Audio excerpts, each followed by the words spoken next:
나는 미국 메인 대학교의 사회학과 교수이다. 사회 현상을 연구하는 나로서는 키프로스라는 섬나라 안에서 저승세계 전문가라고 불리는 다스칼로스에 대해 흥미를 갖지 않는 것은 어려운 일이었다. 나는 어린 시절부터 그에 대한 이야기를 듣고 끊임없이 궁금해오면서 자라왔다. 미국에서 고향인 키프로스로 돌아가고 나서 친구로부터 다스칼로스를 만나보겠냐는 제안을 듣고 나는 거절할 수가 없었다. 그는 자신을 신유가, 즉 영혼의 의사로 생각하고 있었으며 그의 삶의 주된 관심사는 자기 주변 사람들의 고통을 덜어주는 것이었다. 그리고 자아를 발견하거나 영적 여행을 떠날 준비가 되어 있는 사람들을 돕는 일이라고 하였다. 그와의 이 만남의 시작이 나의 인생 그리고 나의 세계관 전체를 바꿔놓을 것이라는 것을 이때는 알지 못했다. 그와의 만남은 완전히 나와 나의 우주를 바꿔놓았다. 이 영상을 보는 당신은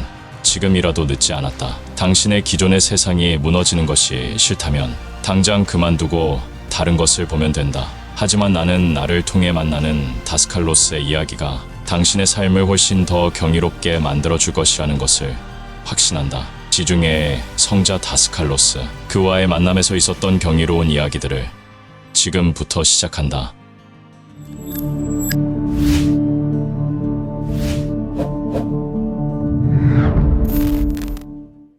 라디오에서 지구 궤도를 돌고 있는 미국의 스카이랩에 대한 최근의 소식을 전하는 아나운서의 소리를 들은 것은 우리 집에서 다스칼로스와 야코보스와 함께 점심 식사를 하고 있던 중이었다. 그날은 1979년 7월 11일로 스카이랩이 대기권에 진입하기로 되어 있는 날이었고 세계의 매스컴이 잔뜩 촉각을 곤두세우고 있었다. 항공기들도 스카이랩이 떨어질 것으로 예상된 시간에는 운항을 취소했고 염려와 불안감이 공기 속에 팽배해 있었다. 보도된 바에 의하면 미국은 스카이랩에 대한 통제력을 잃어버렸기 때문에 스카이랩이 인구가 밀집된 지역에 떨어질 가능성도 있다는 것이었다. 다스칼로스는 짓궂은 표정을 지으면서 며칠 전에 스카이랩이 자기 집에 떨어지지 않을지 물어보러 밤중에 그의 집을 찾아온 한 마을 사람의 이야기를 꺼냈다. 그는 가난한 사람이었는데 혼자서 막 3칸짜리 집을 지어놓은 참이었던 것이다. 뉴스를 듣고 걱정이 된 그의 아내가 스트로볼로스의 마법사에게 가서 어떻게 될 것인지 물어보고 오도록 남편을 떠밀어 보낸 모양이었다. 다스칼로스는 그토록 늦은 밤에 하찮은 일로 방해를 받게 된 사실에 기가 막혔다. 스카이랩에 깔릴 게 당신의 운명이라면 그렇게 될 거요. 그가 이렇게 소리쳤다. 불쌍한 농부는 공포를 가라앉히지 못하고 돌아갔다. 다스칼로스는 자신의 운명이나 점쳐보려는 어리석은 문제로 그를 찾아오는 사람들에 대해서는 언제나 너그럽지만은 않았다. 사람들을 놀려주는 것은 그의 습관적인 장난거리 중에 하나였다. 하루는 그가 마당에서 꽃에 물을 주고 있는데 한 사나이가 와서 그를 찾았다. 방문객은 그를 정원사쯤으로 생각한 모양이었다. 나는 그 파키르를 만나러 왔소. 그가 어디에 있는지 아시오? 다스칼로스가 대답했다. 예, 그는 2층에서 바늘 침대 위에 누워 있습니다. 올라가서 찾아보세요. 그는 계단을 올라갔다가 몇 분 후에 돌아와서는 아무도 없더라고 말했다. 창문이 열려 있었나요? 다스칼로스가 진지한 표정으로 물었다. 네, 열려 있었어요. 그의 대답에 다스칼로스는 어깨를 으쓱하면서 말했다. 아, 그렇다면 어디로 날아가 버린 게 틀림없어요. 아무튼 스카이랩에 대한 뉴스로 모든 사람이 긴장에 떨고 있었다. 내가 어제 신문에서 어떤 인도의 요기가 자신이 스카이랩을 제로 만들어버리면 아무 문제도 없을 것이라고 호언했다는 기사를 읽은 이야기를 꺼냈다. 나의 이야기에 대하여 야코보스가 대답했다. 그건 참 위험한 일이에요. 자신의 몸을 태울지도 모르거든요. 그 인도의 요기만이 스카이랩에 대해서 작업을 하고 있는 게 아니야. 스카이랩의 궤도를 바꿔놓기 위해서 애를 쓰고 있는 많은 신비가들이 있다네. 나도 하루 종일 그 일을 하고 있었지.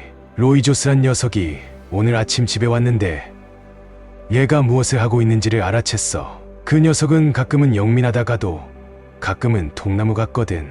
나는 어떤 중요한 일이 일어날 것임을 깨닫고 노트를 찾았다. 에밀리는 7월에 뜨거운 공기가 들어오지 못하도록 이미 창문을 모두 닫고 커튼을 내려놓았다. 거리는 조용했다. 시에스타 중이었다. 오후 1시에서 4시까지 모든 상점과 관공서가 문을 닫았다. 거리에는 움직이는 물체가 거의 보이지 않았다. 다스칼로스가 이제 스카이랩이 위에서 어떤 상태로 있는지 다시 점검해 볼 때가 되었다고 말했다. 그는 소파 위에 반쯤 누운 듯이 등을 키했다. 나는 연필과 노트를 들고 그를 마주 보고 앉았다. 에밀리는 내 옆에 놀란 얼굴로 앉아 있었다. 야코보스는 근심스러운 얼굴을 하고 다스칼로스의 맞은편에 앉았다. 다스칼로스는 몸을 떠날 준비를 하며 눈을 감았다. 야코보스는 인상을 잔뜩 찌푸린 채 초월 상태에 들어간 듯한 스승의 배꼽 부위를 지켜보고 있었다. 우리는 일어나고 있는 일을 말없이 지켜보고 있었다. 등골이 오싹해지는 듯한 분위기가 흘렀다. 10분 후에 그는 깨어났다. 그가 어두운 표정으로 말했다. 저 위는 무척 어두워. 다른 사람들도 있어. 인도인들, 티베트인들, 그리고 미국에서 온 흑인도 보았네. 나는 유일한 유럽인이었지. 그들은 어둠이 두려운지 스카이랩에서 멀찍이 떨어져 있었어. 나는 가능한 가까이 가려고 했네. 스카이랩은 미친 듯이 요동하고 있었어. 다스칼레, 당신은 그 위에서 무엇을 했습니까? 나는 스카이랩이 인구가 적고 바다가 많은 남반구 쪽으로 향하도록 힘을 썼지. 나는 마음속에서 달과 같은 모양의 원반을 만들어서 그것을 스카이랩을 향해 보내어 부딪히게 해서 남쪽으로 방향을 틀도록 한 거지. 그리고 그는 은줄이 자신을 몸 안으로 당기고 있었다고 말했다. 그 때문에 나의 태양신경총 부위가 그렇게 떨렸던 거야. 자네들도 알았겠지만 다스칼로스가 야코보스를 부추겼다. 이번엔 자네도 나와 함께 그걸 밀어보지 않겠나? 야코보스는 다시 거절했다. 그 대신 그는 스승의 몸을 돌보고 있겠다고 했다. 그는 필시 다스칼로스의 모험이 매우 위험한 것으로 생각하고 있는 듯 근심의 빛을 감추지 못했다. 내가 숨을 쉬고 있는 한은 나를 건드리지 말게. 전번처럼 돌아오라고. 또 뺨을 때리지 말란 말이야. 그는 눈을 감았다. 그는 깊은 초월 상태에 들어간 듯했다. 야코보스가 지켜보고 있었다. 에밀리와 나는 우리 눈앞에서 펼쳐지는 기이한 드라마를 그저 말없이 앉아서 보고만 있었다. 몇 분 후에 다스칼로스가 다시 눈을 떴다. 스카이랩은 무서운 속도로 날고 있는데 마치 술 취한 사람처럼 요동을 하는군. 그가 이렇게 알려주면서 다시 손으로 그 모양을 보여주었다. 그리고 그는 다시 눈을 감고 전보다 더 깊은 초월 상태에 들어갔다. 7분이 지났다. 야코보스는 전보다 더 근심스러워하는 낯빛이었다. 그는 나에게 10분이 넘었는지 물어보았다. 야코보스는 다스칼로스의 팔목을 잡고 맥박을 재어보았다. 그가 중얼거리면서 마치 우리가 의논 상대나 되는 듯이 쳐다보았다. 그가 말을 마치자마자 다스칼로스가 눈을 떴다. 그는 방금 본 일 때문에 매우 흥분해 있었다. 스카이랩은 탑만큼이나 큰데 지금 대기권에 진입하려고 하고 있어. 나는 스카이랩을 탑에다 비교하는 것이 재미있어서 그가 심각하게 이야기하는데도 불구하고 진지한 표정을 지키느라고 진담을 빼야 했다. 다스칼로스가 잠시 말을 멈추고 우리를 바라보았다. 그가 우리의 미심쩍어 하는 기색을 알아차린 모양이었다. 그는 웃으면서 나에게 지금의 이 일들을 다른 사람들에게 이야기해서는 안 될 것이라고 말했다. 당장 소동을 일으키게 될 것이라는 것이다. 그는 너무 공상적인 일들에 대한 이야기가 퍼짐으로써 요한안의 가르침마저 진지하게 받아들여지지 않게 될 것을 염려하고 있었다. 나는 그 7월의 뜨거운 여름날에 일어난 신기한 사건을 이야기하고 싶은 충동을 이기지 못했음을 고백하지 않을 수 없다. 나는 그들의 체험이 진실한 것임을 의심하지 않았다. 최소한으로 줄여서 말하더라도 그것은 우리에게는 기이한 일이었음이 틀림없었지만 말이다. 물론 나로서는 직접 올라가 볼 수가 없었기 때문에 그들의 체험의 객관적인 진위를 조사해 볼 도리가 없었다. 다스칼로스가 야코보스에게 다시 물어보았다. 이젠 마음이 바뀌지 않았나? 아니요. 제자는 주의 깊은 의학도처럼 자기 스승의 신체 상태를 지켜보는 쪽을 택했다. 다스칼로스는 다시 초월 상태로 들어갔다. 그가 다시 움직이기를 기다리는 동안 방 안에는 침묵과 정적이 지나갔다. 다시 눈을 떴을 때 그는 전보다 더 흥분해 있었다. 방금 석대의 비행 접시를 보았네. 그 안에 탄 존재들과 대화를 했는데 그들은 스카이랩이 균형을 회복하도록 하는데 방해가 되니까 나에게 원반을 던지지 말라고 했어. 자기들의 방법이 더 낫다면서 나보고 자기들 쪽으로 와서 작업하는 것을 구경하라는 거야. 그는 그 존재들이 스카이랩의 광선을 비춘 상태로 남쪽으로 움직여 스카이랩을 당기려고 했다고 설명했다. 그는 야코보스의 손을 잡아 끌며 다시금 함께 가자고 졸랐다. 그러는 동안 나는 라디오를 살짝 틀어 BBC에 방금 들어온 뉴스를 들었다. 아나운서가 미국은 우주선이 남부 대서양이나 인도양에 떨어질 것으로 보고 있다고 전했다. 그들은 아직도 우주선에 대해 통제력을 회복하지 못했고 인구 밀집 지역에 추락할 것을 염려하고 있었다. 다스칼로스가 다시 초월 상태로부터 빠져나와서 생기 있는 목소리로 그 외계인들과의 경험에 대한 이야기를 전했다.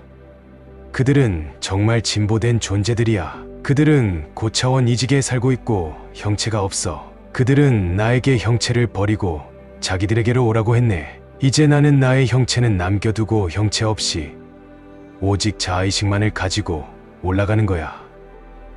그가 새로운 모험에 대해서 설명하고 있을 때 에밀리는 고모가 방금 데리고 온 우리의 두 아이를 맞이하러 현관으로 서둘러 나갔다. 2년 6개월 된 아들인 콘스탄틴은 다른 방으로 들어가서 혼자서 놀고 6개월 된 딸아이 바시아는 다스칼로스 앞에 마룻바닥에서 시끄러운 소리를 내며 기어다녔다. 나는 아이의 소리가 그에게 방해가 되지 않는지 물어보았다. 그는 소리는 전혀 방해가 되지 않으니 원한다면 음악을 연주해도 상관없다고 우리를 안심시켰다. 그러고는 잠시 쉰 후에 다시 초월 상태로 들어갔다. 이번에는 그의 손이 격렬하게 떨리고 안면 근육이 경련을 일으켰다. 야코보스는 계속 주위에서 지켜보고 있었다. 10분 후 그는 다스칼로스의 맥박을 검사했다. 그는 맥박수가 1분에 110회를 넘었다고 속삭였다. 다스칼로스는 곧 눈을 떴다.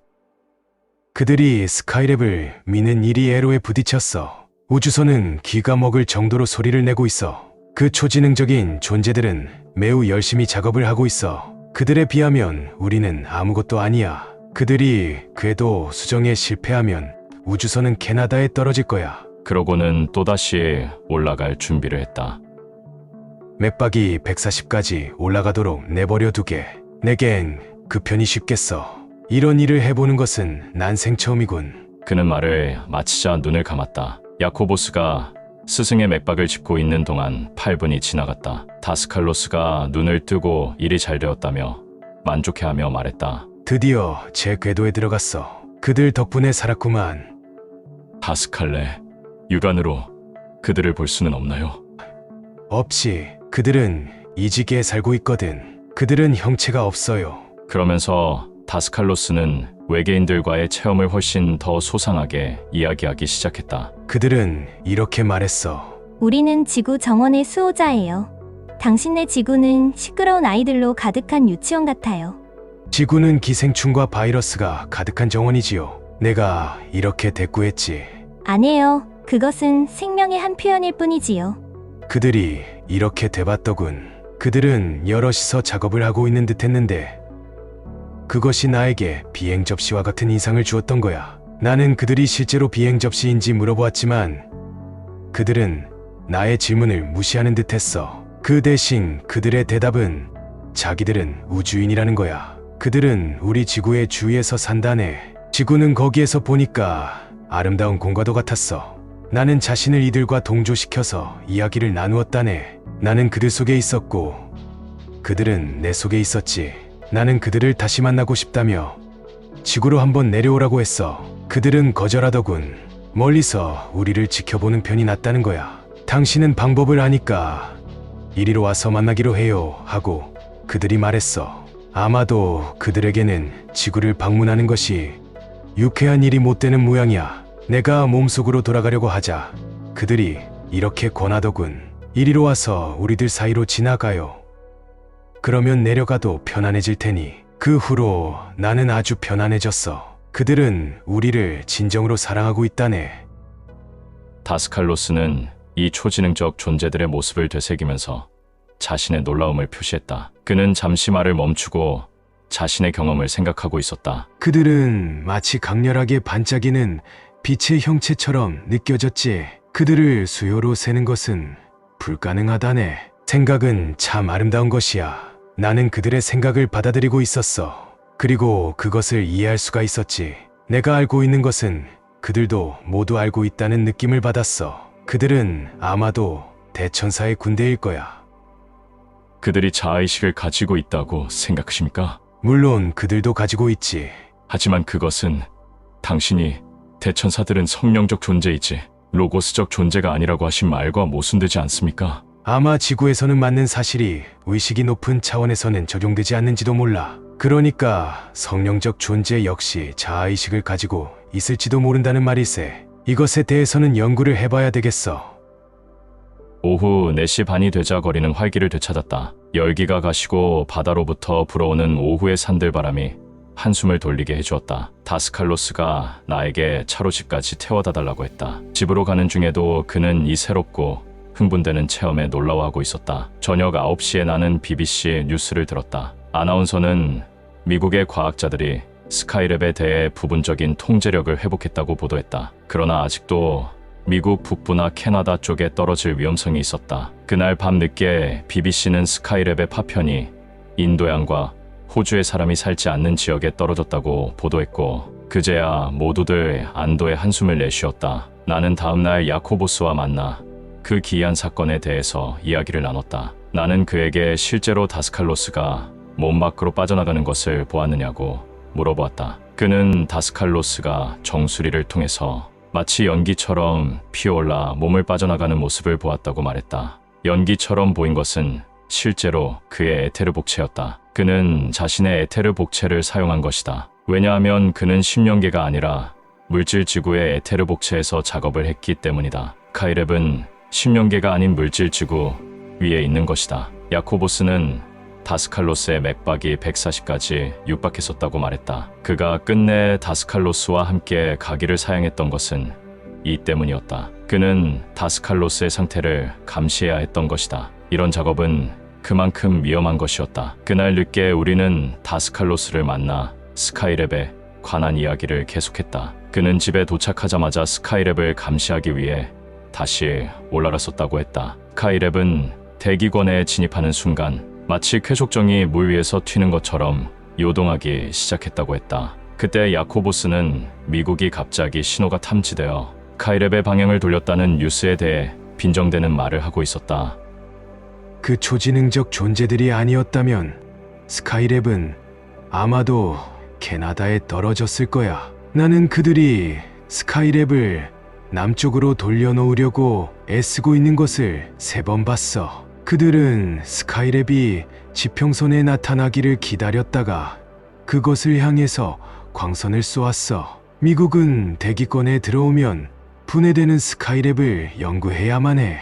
아직은 초저녁이었고 다스칼로스는 느긋이 이야기를 즐기고 싶어하는 기분인 것 같았다. 평상시답지 않게 전화도 찾아오는 손님도 없었다. 야코보스가 차려온 터키시 커피를 마시면서 우리는 밤늦도록 이야기를 계속했다.